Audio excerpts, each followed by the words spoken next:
Good evening guys, welcome back to our channel. Guys आज के इस वीडियो में हम इन, एट और ऑन प्रेपोजिशन को क्लियर करने वाले हैं, वो भी सभी यूजेस के साथ। आप ये मत समझिएगा कि ऑन का यूज सिर्फ एक ही सिचुएशन में किया जाता है। ऑन का बहुत ही अलग अलग यूजेस होते हैं, बहुत ही अलग अलग सेंटेंसेस में अलग अलग कंडीशंस के साथ किया जाता है। उसी तरह से एट का भी बहुत सारा यूज होता है और इन का भी बहुत सारे यूजेस होते हैं। तो हम आज के इस वीडियो में पूरे डिटेल में इन, एट और ऑन को जानने वाले हैं। तो वीडियो में आपको एंड तक बने रहना है। मैं आपसे गारंटी लेती हूँ कि आप कुछ ना कुछ नया सीखकर जरूर जाओगे। तो चलिए वीडियो को स्टार्ट करते हैं। सबसे पहले हम सीखेंगे ऑन। ऑन से रिलेटेड जितने भी कंफ्यूजन है, कितने यूजेस है, सभी हम पहले सीख लेंगे, उसके बाद हम आगे बढ़ेंगे। तो सबसे पहले ऑन का मतलब होता है ऊपर या पर। जब कोई चीज किसी चीज के ऊपर रहती है या ऊपर रहती है, देखिए इसमें भी पर आ रहा ना, तो ऊपर या पर के सेंस में हम ऑन का यूज करते हैं। जनरली हम हिंदी मीनिंग पे नहीं जाएंगे, हम सिचुएशन देखेंगे कि किस सिचुएशन में किसका यूज करना है। एग्जाम्पल देखिए, एग्जाम्पल आप देखोगे मैं आपको पूरे अच्छे से क्लियर कर दूंगी। पहला एग्जाम्पल है, यहाँ मेज पर कुछ किताबें हैं। तो यहाँ पर आपको मेज दिख रहा है, राइट। मेज पर क्या, यहाँ पर किताबें दिख रहा है। तो आप याद रखिएगा, जब भी कोई चीज किसी चीज के ऊपर रहती है, ठीक है, और वो बिल्कुल टच में रहती है, ठीक है, टच में रहती है। जैसे आप अपना किताब को टेबल पे रखते हो, है ना, तो वो क्या टेबल से चिपक जाती है। आपका जो भी बुक है वो टेबल से चिपक जाती है, यानी कि नीचे वाला टेबल का जो सरफेस है उससे वो टच करती है। तो जब भी कोई चीज किसी सरफेस से टच करती है तो वहां पे हम यूज करते हैं ऑन का। चाहे वो पर्सन हो चाहे वो थिंग्स हो, जब भी कोई सरफेस से टच करती है, जैसे आप टेबल पर बैठे, टेबल इस तरह से, टेबल जो रहता है ना पूरा खुला, इस तरह के टेबल पे अगर आप बैठे तो वहां पे आप लगाओगे वन, क्योंकि आप सरफेस, वहां पे आप लगाओगे ऑन क्योंकि आप सरफेस से चिपक रहे हो, सरफेस को टच कर रहे हो। ओके, तो हमारा सेंटेंस है, यहाँ मेज पर कुछ किताबें हैं। तो हम ये सेंटेंसेस को कैसे बोलेंगे, किताबें हैं यानी कि किताबें सरफेस से टच कर रही है। हम बोलेंगे देयर आर, किताबें हैं यानी कि बहुत सारी किताबें हैं, इसलिए आर का यूज किए हैं। There are some books, there are some books on the table, on the table यानी कि वो टेबल से चिपका हुआ है, उसके सतह को टच कर रहा है। ओके, नेक्स्ट है, लड़का छत पर खेल रहा है। तो यहाँ पर देखिए ये छत है ना, अगर छत के ऊपर आप चढ़ जाओगे तो आप छत पे क्या हवा में लटक के रहोगे? नहीं ना, आप नीचे के फ्लोर जो है उसे टच करोगे। छत को आप पैरों, वहां पर पैर रखोगे तो वो टच हो रही है आपसे, है ना। तो जहां भी टच होगा वहां पे ऑन का यूज करेंगे। तो लड़का छत पे खेल रहा है, ये सेंटेंसेस को हम बनाएंगे द बॉय इज, आप मेरे साथ बनाते हुए चलो, ठीक है, आपको पता चल पाएगा कि प्रीपोजिशन का यूज कहाँ किया जाता है। The boy is playing on the roof, on the roof. देखिए प्रीपोजिशन का काम ही होता है उसकी पोजीशन को बताना, ठीक है, प्रीपोजिशन का काम होता है पोजीशन को बताना। तो यहाँ पे लड़का की पोजीशन क्या है, लड़का कहाँ है, छत पर है। तो पर आ रहा है यानी कि छत पर वो सरफेस को टच कर रहा है, तो ऑन हम लोगों ने लगाया, तभी तो हमें पता चला कि लड़का छत के ऊपर है। अगर ऑन नहीं रहता तो हमें पता चलता कि लड़का खेल रहा है छत, लड़का खेल रहा छत, दोनों का जो रिश्ता है वो हमें पता नहीं चल पाता। इसीलिए हम लोगों ने प्रीपोजिशन ऑन का यूज कर दिया, तो मतलब हो गया कि लड़का छत पर है, उसके ऊपर में खेल रहा है। ओके, तो प्रीपोजिशन का यही कार्य होता है, आपकी पोजीशन, दो सेंटेंसेस का रिश्ता बता देता है। ओके, तो ये आपको पहला यूजेस, ये ऑन का पहला यूजेस था। आई होप आपको क्लियर हो गए कि जब कोई चीज सरफेस से टच करती हो तो वहां पर ऑन का यूज करते हैं। ओके, चलिए ऑन का सेकंड यूजेस, उससे पहले मैं आपको ऑन टू में कंफ्यूजन है वो क्लियर कर देती हूँ। अक्सर लोगों की कमेंट्स आती है कि मैम ऑन और ऑन टू में क्या फ़र्क है, यानी कि दोनों का मतलब ऊपर या पर होता है, लेकिन किस में क्या यूज़ करना है। तो अभी मैंने क्या एग्जांपल दिया था कि टेबल है और टेबल के ऊपर कुछ किताबें रखी हुई है ना, टेबल के ऊपर कुछ किताबें रखी हुई है, तो किताबें टच कर रही है, टेबल को टच कर रही है, यानी कि किताबें पहले से ही इस पे रखी हुई थी, है ना। और ऑन टू में मूवमेंट होता है, जैसे उसने किताब टेबल पर रख दी, यहाँ पर आपका टेबल है, ठीक है, यहाँ पर आपका टेबल है और ये जो लड़का आपको दिख रहा ना, ये आया और ये अपना किताब इस पे रख दिया। तो एक मूवमेंट के साथ सरफेस को टच किया ना किताब। हाँ, आखिर का देखिए ऑन टू का मतलब भी होता है सरफेस को टच करना, ऑन टू का भी मतलब होता है सरफेस को टच करना, लेकिन एक मूवमेंट के साथ टच करना। जैसे मान लीजिए ये आपका एक टेबल है और यहाँ पर एक डॉगी बैठा हुआ था नीचे फ्लोर पे, तो हम बोलेंगे डॉगी इज मतलब the dog is sitting on the floor, क्योंकि वो पहले से ही फ्लोर पर बैठा हुआ है। लेकिन मान लीजिए उसका मूड चेंज हो गया और उसने जंप करके टेबल पे चला गया, तो यहाँ पर देखिए जंप किया तो उसके शरीर में मूवमेंट हुआ, एक गति हुआ और गति के साथ दूसरे सरफेस को वो टच कर रहा है। तो यहाँ पे हम ऑन टू का यूज करेंगे, the dog jumped on to the table, the dog jumped on to the table, यानी कि वो टेबल पर जंप किया तो मूवमेंट के साथ जंप किया, इसीलिए वहां पर ऑन टू यूज करेंगे। तो विदाउट मूवमेंट अगर सरफेस को टच कर रहा है यानी कि ऑन, और मूवमेंट के साथ अगर कोई चीज सरफेस को टच करे यानी कि ऑन टू। आई होप आपको क्लियर हो गए। तो उसने टेबल पर किताबें रख दी, हम ये सेंटेंसेस को बोलेंगे he put the book, he put the book on to the table, यानी कि मूवमेंट के साथ उसने बुक को रखा है ना, इसलिए हम यहाँ पर ऑन टू का यूज किए। हमारा सेंटेंस हो गया he put the book on to the table. Okay, कुत्ता मेज पर कूदा, फटाफट बनाइए। कैसे हम बनाएंगे, आप मेरे साथ बनाते हुए चलो। आप लोगों को पता है कि मैं आप लोगों को हमेशा यही कहती हूँ कि आप मेरे साथ बनाते हुए चलोगे तो आपको समझ में आ जाएगी। तो हमारा सेंटेंस है कुत्ता मेज पर कूदा, हम बोलेंगे द डॉग जम्प्ड, इसे मैं क्लीन कर देती हूँ। द डॉग जम्प्ड, कूदा यानी कि जंप किया, the dog jumped on to the table, on to the table. Okay, तो हमारा सेंटेंस क्या फ्रेम हो गया, the dog jumped on to the table, यानी कि कुत्ता मेज पर कूदा। ठीक है, चलिए नेक्स्ट देखते हैं। अब है ऑन का यूज। अभी हम ऑन और ऑन टू में क्या डिफरेंस है ये हम लोगों ने सीख लिया। अब ऑन का सेकंड यूजेस है दिशा, यानी कि डायरेक्शन बताने के लिए। जैसे मैं दाईं ओर जाता हूँ, रोहन मेरे बाईं ओर के घर में रहता है, तो दाईं बाईं लेफ्ट राइट जो आप यूज करते हो ना डायरेक्शन बताने के लिए, वहां पे हमेशा ऑन का यूज किया जाता है, on the right, on the left. Okay, जैसे कि रोहन बाईं ओर बैठा था, मतलब ये जो लड़का है ना ये बोल रहा कि रोहन बाईं ओर बैठा था, तो ये जो लड़का है ये इसको बोल रहा कि रोहन बाईं ओर बैठा था। तो यहाँ पे वो बाईं ओर यूज कर रहा है, तो वो बोलेगा रोहन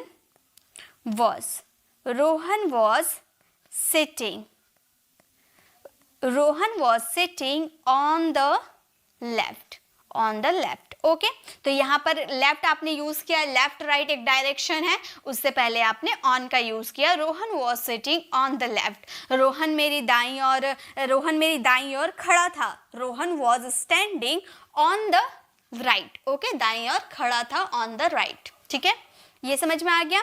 नेक्स्ट, आपको दाईं ओर मुड़ना है, जैसे कि आप बोल रहे हो कि आप सीधे जाना, उसके बाद आपको दाईं ओर मुड़ना है, ऐसे हम रास्ता बताते हैं ना, तो दाईं ओर आपने यूज किया यानी कि ऑन द राइट। ठीक है, तो हमारा सेंटेंस हो जाएगा यू हैव, दाईं ओर मुड़ना है यानी कि हैव टू का यूज आप कर सकते हो। ठीक है, you have to turn on the right.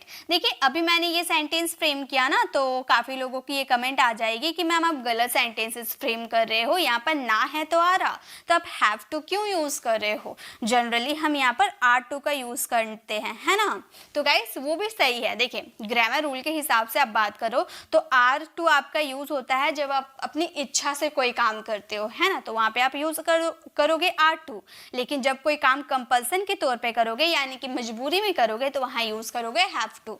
तो मुड़ना है ये आप अपना मन से सेंस निकाल सकते हो। अगर आपको मजबूरी में अगर कोई बोले मतलब आप जाना नहीं चाहते हो वहां पर, लेकिन आपके पापा ने आपको भेज दिया और आपको बोला कि तुमको वहां से दाईं ओर मुड़ना है, यानी कि आपको मुड़ना पड़ेगा, आप जाना नहीं चाहते हो लेकिन फिर भी आपको जाना पड़ेगा, ऐसा वाला सेंस आएगा। तो हैव टू यूज कर देना, और अपनी मर्जी से अगर कोई काम करना है तो आर टू यूज कर देना, दोनों करेक्ट है। ओके, चलिए आगे देखते हैं। तो डायरेक्शन के लिए समझ में आ गए। अब है थर्ड यूज है ऑन का, डे डेट और ओकेजन बताने के लिए। ठीक है, डे, डेट और ओकेजन। जैसे कि वीकेंड आप यूज़ करते हो, ये जो वीकेंड होता है ना कि मैं वीकेंड में घूमने के लिए जाऊंगा, तो ये वीकेंड से पहले भी आप कभी कभी ऑन का यूज़ कर देते हो और कभी कभी वीकेंड से पहले एट का भी यूज़ होता है। तो ये मैं आपको कन्फ्यूज़न आगे क्लियर करूँगी, ठीक है। तो पहले आप यहाँ पर देखिए कि ऑन का यूज़ हम डे, डेट और ओकेजन, ओकेजन यानी कि बर्थडे हो गया, एनिवर्सरी हो गया, तो यहाँ पे आप यूज कर सकते हो ऑन का। देखिए जैसे कि वह रविवार को मुंबई से वापस आएगी, वह रविवार को मुंबई से वापस आएगी। तो यहाँ पर देखिए आप डेज ऑफ वीक की बात कर रहे हो ना, डेज मैंने बताया ना कि आप डेज ऑफ वीक की बात कर रहे हो, तो यहाँ पे क्या लगाएंगे, on Sunday. Okay, on Sunday, on Monday, आप इस तरह से जो भी डेज ऑफ वीक है उन सब के आगे में आपको ऑन का यूज करना होगा। तो आप ये सेंटेंसेस को कैसे बोलोगे, वह रविवार को मुंबई से वापस आएगी, यानी कि लड़की की बात करें, हम बोलेंगे सी विल, फ्यूचर की बात है, she will return from Mumbai, she will return from Mumbai, कब आएगी, रविवार को, यानी कि ऑन संडे, ऑन संडे। तो हमारा सेंटेंस क्या फ्रेम हो गया, she will return from Mumbai on Sunday, वो मुंबई से रिटर्न आएगी कब, रविवार को। ओके, नेक्स्ट है रोहन 15 जून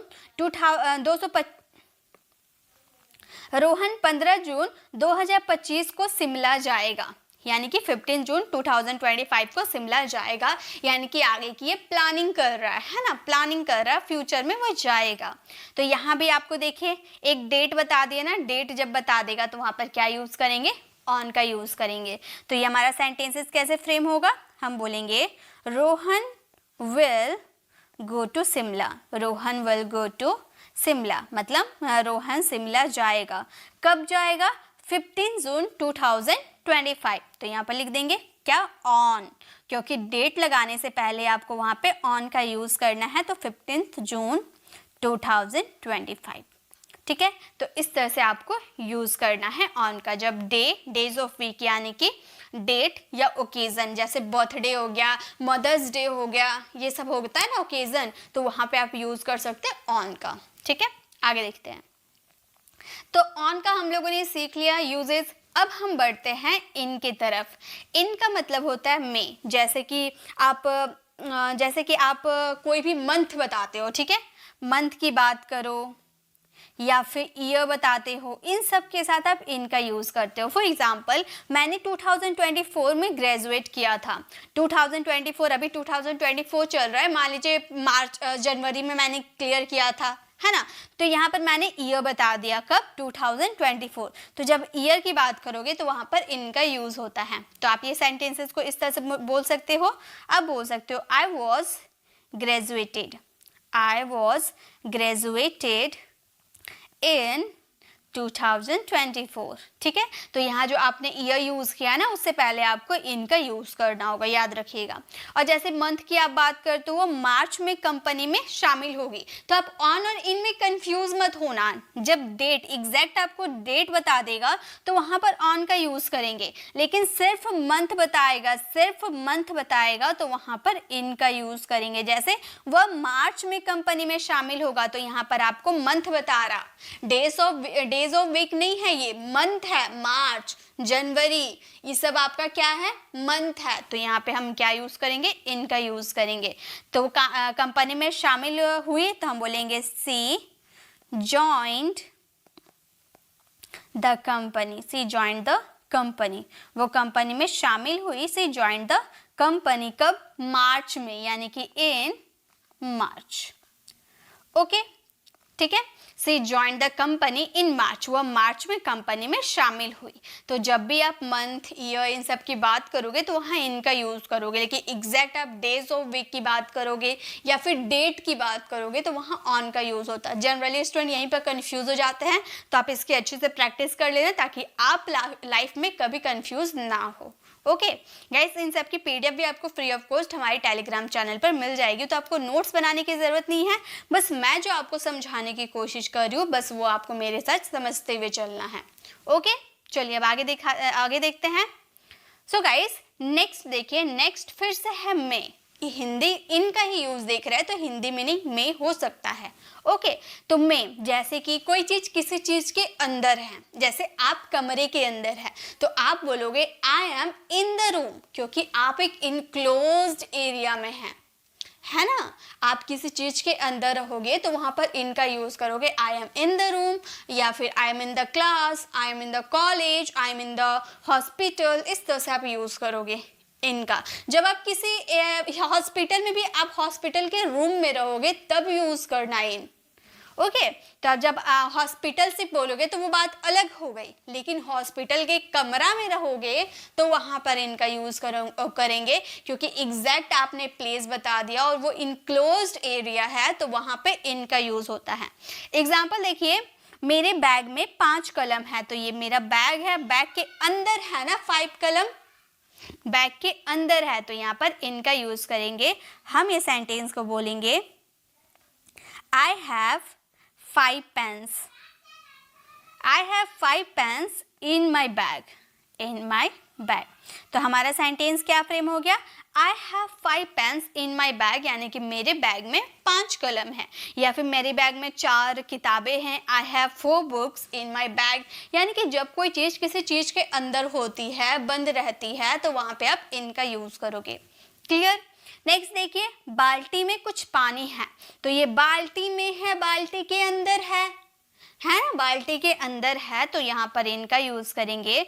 हम बोलेंगे देयर इज सम वाटर। जब आप वाटर या कोई चीज को गिन नहीं सकते हो ना, तो वो अनकाउंटेबल नाउन हो, वो आपका अनकाउंटेबल नाउन होता है, यानी कि वो आपको सिंगुलर में काउंट होता है। ठीक है, जब आप किसी चीज को जब आप किसी चीज को गिन नहीं सकते हो तो वो आपका सिंगुलर में काउंट होता है। तो there are some water in the bucket. Okay, मतलब बकेट में कुछ पानी है। ओके, चलिए अब आगे देखते हैं। तो आपको ये समझ में आया ना, कोई चीज़ किसी चीज़ के अंदर आती है, आप कमरे में हो, आपके फ्रेंड ने आपको कॉल कर दिया और आपसे पूछा कि तुम कहाँ हो, तो आप अगर रूम में होंगे कमरे में तो आप बोलना I am in the room. अगर आप छत पे होंगे तो क्या बोलोगे? अच्छा, पहले आप मुझे बताइए, अगर आप छत पे होगे तो आप क्या बोलोगे कि मैं छत पर हूँ, इसकी इंग्लिश क्या बोलोगे? जल्दी से आपको कमेंट में बताना है इसके। अगर आप छत पे रहोगे और आपका फ्रेंड आपको कॉल करके पूछता है कि भाई तुम कहाँ हो, तो आप बोलोगे कि मैं छत पर हूं, तो उसे इंग्लिश में कैसे बोलोगे? जल्दी, मैं छत पर हूं क्या बोलेंगे? हम बोलेंगे I am on the roof, क्योंकि आप छत के ऊपर है, यानी कि छत के फ्लोर को टच कर रहे हैं, छत पर हूं। ओके, अगर आप किचन में रहोगे तो किचन एक इनक्लोज्ड एरिया होता है, बोलोगे I am in the kitchen. Okay, चलिए अब आगे देखते हैं। नेक्स्ट, अब इन और इनटू में क्या डिफरेंस है वो बता देती हूँ, क्योंकि इनटू का मतलब भी होता है में, और ये भी इनक्लोज्ड एरिया के लिए यूज होता है। ठीक है, जैसे इन आपका इनक्लोज्ड एरिया के लिए यूज होता है ना, सेम आपका इनटू भी इनक्लोज्ड एरिया के लिए वर्क करता है, बट इसमें होगी मूवमेंट। जैसे ऑन टू में आप देख रहे थे ना, बिल्कुल सेम इसमें भी वही केस होता है, इसमें आपका मूवमेंट होगा। फॉर एग्जाम्पल, वो कमरे में घुसा, अगर ये लड़का पहले से कमरे के अंदर रहता तो ये बोलता I am in the room, लेकिन ये क्या कर रहा, अभी ये मोशन के साथ कमरे के अंदर जाएगा, है ना। आप जैसे कि मान लीजिए, मैं एकदम एग्जाम्पल देती हूँ, एकदम इजी वे में मैं क्लियर करवाना चाहती हूँ, तो मैं एक एग्जाम्पल देती हूँ आपको। आप अपने रूम में बैठ के पढ़ाई कर रहे हो और उस वक्त अगर आपका फ्रेंड आपको कॉल करके पूछता है कि भाई तुम कहाँ हो, तो आप बोलोगे I am in the room. Okay, ये क्लियर है। मान लो, आप फिर से दूसरा एग्जाम्पल दे रही हूँ, आप अपने कमरे में पढ़ाई कर रहे हो, आपका फ्रेंड आपके घर आया और आपकी मम्मी से पूछा कि रोहन कहाँ है, तो आपकी मम्मी बोलेगी कि रोहन कमरे में है, जाओ उससे मिल लो। तो आपका फ्रेंड क्या करेगा, वो चल कर आएगा और आप जो कमरे में हैं वो कमरे में इंटर करेगा, यानी कि वो मूवमेंट के साथ चलकर, मूवमेंट के साथ एक इनक्लोज्ड एरिया में जाएगा, तो वहां पर इनटू का यूज करेगा, है ना। बोलेगा I went into the room, यानी कि मैं कमरे में घुसा, मैं कमरे के अंदर गया, I went into the room. Okay, तो मूवमेंट के साथ जब इनक्लोज्ड एरिया में आप जाओगे तो वहां पे इनटू का यूज किया जाता है, जैसे कि आप जंप करके पानी के अंदर जा रहे हो, है ना, जंप करके आप पानी के अंदर जा रहे हो तो वहाँ मूवमेंट के साथ आप अंदर जा रहे हो तो इनटू का यूज करेंगे। क्लियर है, समझ में आ गया इनटू। चलिए अब एग्जाम्पल दिखाती हूँ। जैसे वह कमरे में घुसा, आप बोल सकते हो वह कमरे में घुसा, यानी कि he went into the room, into the room, he went into the room, वह कमरे में घुसा, he went into the room। वह नदी में कूदा, यानी कि नदी में एक मूवमेंट के साथ कूदेगा, है ना, और इसके अंदर जाएगा तो हम क्या बोलेंगे, हम बोलेंगे he jumped into the river, मैंने लिख दिया into the river। तो आपको ये भी समझ में आ गया होगा into और onto में क्या फर्क है। onto और into दोनों में मूवमेंट होता है। क्या मैंने बोला, onto onto, onto या बात करो into into, इन दोनों में क्या फर्क है, कौन बता सकता है इन दोनों में क्या फर्क है। तो गाइस onto में फर्क है, इसमें भी दोनों में मूवमेंट होता है, दोनों में मूवमेंट होता है, लेकिन ये जंप करके किसी खुले एरिया में जाता है और ये जंप करके किसी इनक्लोज्ड एरिया में जाता है।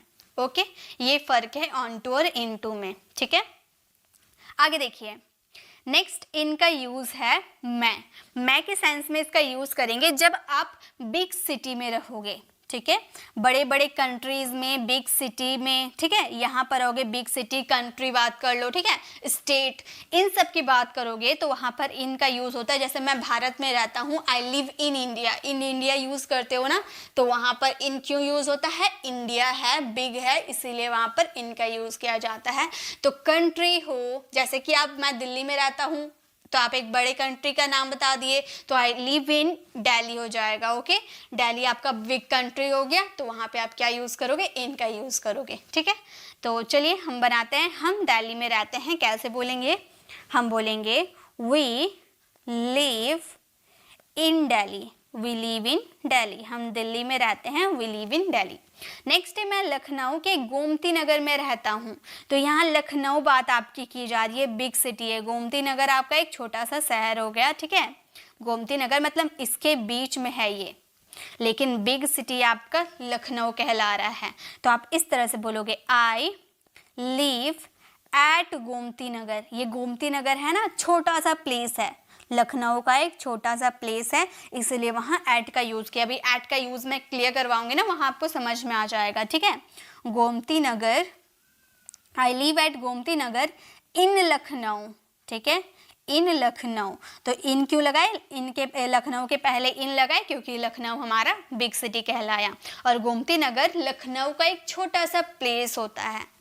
ठीक है, जैसे मान लो ये आपका कमरा है और कमरा का एक हिस्सा जैसे किचन होता है ना, एक हिस्सा किचन हो गया, एक हिस्सा रूम हो गया, एक हिस्सा हॉल हो गया, इस तरह से होता है ना। वैसे ही तो एक कंट्री भी होता है, एक सिटी भी होता है, उसका कई सारा हिस्सा भी होता है। तो अगर पूरे कंट्री की आप बात कर रहे हो तो वहाँ पर इन का यूज़ करेंगे, लेकिन कंट्री के छोटे छोटे हिस्से की अगर आप बात करोगे तो वहाँ पर एट का यूज़ होता है। ओके, चलिए आगे बताती हूँ। इनके यूज़ आपको क्लियर हो गए, अब एट में चलते हैं।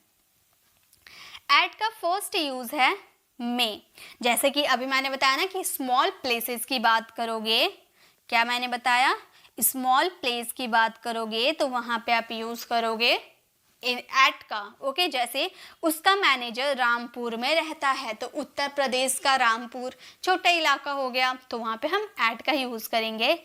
हम बोलेंगे उसका मैनेजर, मान लो किसी लड़की का मैनेजर हो गया, ओके, वो बॉस हो गई, उसका मैनेजर हो गया, तो हम बोलेंगे her manager lives at Rampur, at Rampur. तो हमारा सेंटेंस हो गया her manager lives at Rampur, मतलब उसका मैनेजर रामपुर में रहता है। मैं नई दिल्ली के जामिया नगर में रहता हूँ, तो देखिए नई दिल्ली का एक छोटा सा प्लेस है जामिया नगर। नई दिल्ली अब इतना छोटा थोड़ी हो गया, बड़ा सा है, उसका बहुत सारा छोटा छोटा हिस्सा होता है। ठीक है, बहुत सारा हिस्सा होता है छोटा छोटा। अब ये छोटा हिस्सा का एक हिस्सा जामिया नगर है। ठीक है, तो ये छोटा सा हिस्सा हो गया, यानी कि एट का यूज करेंगे। तो ये सेंटेंस को बोलेंगे I live at Jamia Nagar, I live at Jamia Nagar in new Delhi, in new Delhi. Okay, मतलब मैं न्यू दिल्ली के जामिया नगर में रहता हूँ। तो स्मॉल बिग सिटीज़ की बात करोगे तो इन, और स्मॉल प्लेसेस की बात करोगे तो एट।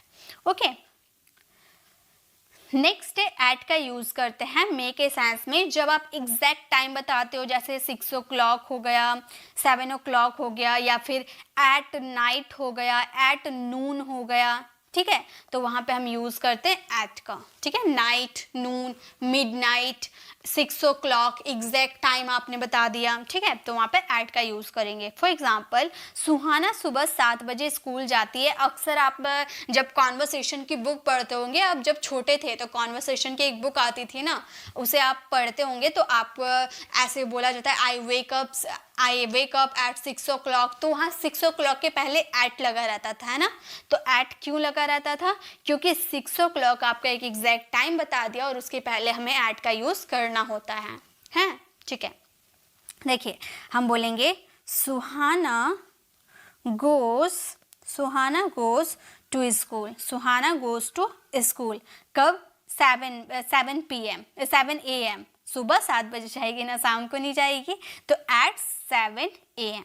तो हमारा सेंटेंस हो गया Suhana goes to school at 7 AM। Okay, next, तारे रात में चमकते हैं। तो रात आपने बता दिया, तो हमेशा याद रखिएगा, अगर मॉर्निंग बोलिएगा तो इन द मॉर्निंग होता है। आफ्टरनून बोलिएगा, आफ्टरनून यानी कि नून नहीं बोल रहे हम, आफ्टरनून बोल रहे हैं, तो in the afternoon, in the evening. लेकिन अगर आप बात करोगे नून की, ठीक है, तो वहां पर एट लगेगा। नाइट में एट लगेगा, मिड नाइट में भी एट लगेगा। ओके, जैसे तारे रात में चमकते हैं तो आप बोलोगे the stars shine at night, तारे रात में चमकते हैं। ठीक है, ये क्लियर है। चलिए अब आगे दिखाती हूँ।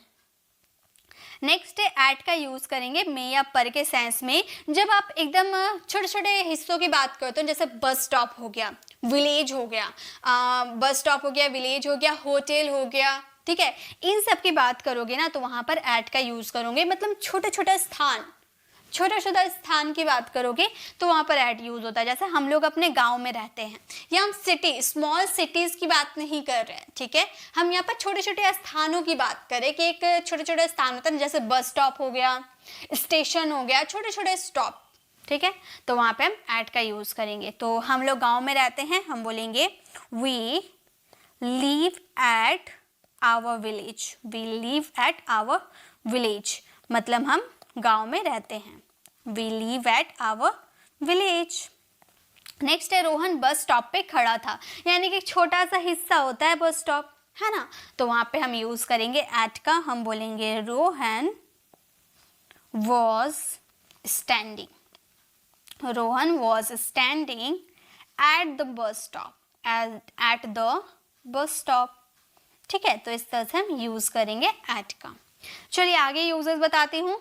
नेक्स्ट आपका एट का यूज है मे और पर। जब आप किसी चीज की प्राइस बताते हो, 60 रुपया किलो, 70 रुपया किलो प्राइस, हम जाते हैं ना मार्केट तो वहां पर हम प्राइस पूछते हैं, तो वहां पे हम यूज करेंगे एट का। मैं प्राइस ज्यादा कम की बात नहीं कर रही हूँ, ठीक है। प्राइस अप डाउन के लिए अलग यूज होता है, लेकिन यहाँ पर सिर्फ प्राइस बताना हो ना, वहां पर एट का यूज करते हैं। फॉर एग्जाम्पल, सेब 80 रुपए किलो बेचा जा रहा है। सेब जो है 80 रुपया किलो बेचा जा रहा है, तो आप बोलोगे द एप्पल इज बीइंग। ये आपका पैसिव वॉइस है, क्योंकि यहाँ पर कौन बेच रहा है उसका बात नहीं कर रहा है, ठीक है। बोलेंगे सोल्ड एट ₹80 पर केजी, 80 पर केजी। तो हमारा सेंटेंस हो गया the Apple is being sold at ₹80 kg। Okay, next है मैंने 200 रुपए में यह खरीदा। जैसे आलू आप खरीदने गए तो आप बोल रहे मैंने 200 रुपए में यह खरीदा, तो आप बोल सकते हो आई बॉट। वैसे आलू 200 रुपए किलो नहीं है, लेकिन मैं बस ऐसे ही बता रही हूँ कि आई बॉट इट एट ₹200। ठीक है, मैंने 200 रुपए में यह खरीदा, I bought it at ₹200। Okay, चलिए next and the last at के यूज है हमारा में या पर। जब आप किसी फेस्टिवल की बात करते हो, ठीक है, जब आप किसी फेस्टिवल की बात करते हो, पार्टीज की बात करते हो, तो वहाँ पे हम यूज़ करते हैं ऐट का। फॉर एग्जाम्पल रमेश होली में घर आएगा, होली हो गया, दुर्गा पूजा हो गया, या फिर जो भी आपका फेस्टिवल आता है ना, वो सब में आप ऐट का यूज़ कर सकते हो। जैसे रमेश होली में घर आएगा, हम बोलेंगे Ramesh will come to house at Holi. हमारा सेंटेंस हो गया Ramesh will come to house at Holi, Ramesh Holi में घर आएगा। नेक्स्ट है प्रिया पार्टी में जा रही है, यानी कि पार्टी की बात करें, यानी कि हम वहाँ एट का यूज करेंगे, हम बोलेंगे Priya is going at the party, मतलब प्रिया पार्टी में जा रही है। तो पार्टी की बात करो या फेस्टिवल की बात करो, ऐट का यूज होता है। तो ये हमारा ऐट के यूजेस थे। आई होप आपको क्लियर हो गए। तो इस वीडियो में मैंने आपको ऑन, इन और ऐट के जो भी सेंटेंसेस बनते हैं, जहाँ जहाँ यूज़ किए जाते हैं, मैंने वो सभी आपको कवर करवा दिया। तो आप फोटोज़ अगर नहीं भी रहते हैं तो आप सिचुएशन देख लेना कि कहाँ बिग सिटी है, कहाँ स्मॉल सिटी है, कहाँ पर किसका यूज़ करना है। आई होप आपको ये वीडियो में सभी कुछ समझ में आ गया होगा। वीडियो कैसे लगी कॉमेंट में बताना बिल्कुल भी ना भूले। गाइस अगर अच्छी लगी तो एक प्यारा सा कॉमेंट ज़रूर लिखिएगा और अपने फ्रेंड सर्कल में ज़रूर शेयर कीजिएगा, या फिर आपके छोटे छोटे भाई बहन है, रिलेटिव है, तो उन्हें ज़रूर शेयर कीजिएगा ताकि सभी लोग ये चीज़ कवर कर पाए, क्योंकि डेली स्पीकिंग के लिए ये सब बहुत ज़रूरी है, बहुत ही नॉर्मल है ये सब यूज़ होना।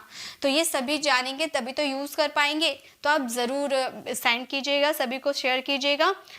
और गाइस अगर आप हमारे चैनल पर नए हैं और मेरे पढ़ाने का तरीका आपको पसंद आया और ऐसे ही वीडियोस और भी प्रीपोजिशन के चाहते हैं, तो लेफ्ट साइड क्लिक करके इस तरह के और भी प्रीपोजिशन वाली वीडियोस को विजिट कर सकते हैं, जिसमें मैंने ढेरों सारे प्रीपोजिशन करवा रखा है।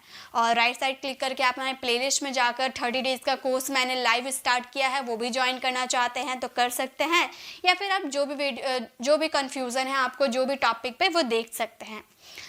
अगर आप हमारे चैनल पर नए हो, मेरे पढ़ाने का तरीका आपको पसंद आया, तो सब्सक्राइब कर आने वाले बेल आइकन को ज़रूर प्रेस कीजिएगा, ताकि जब भी मैं वीडियो लाऊंगी आप तक अपडेट मिलती रहेगी। मिलते हैं नेक्स्ट ऐसे इन्फॉर्मेटिव वीडियोस के साथ, तब तक के लिए कीप लर्निंग।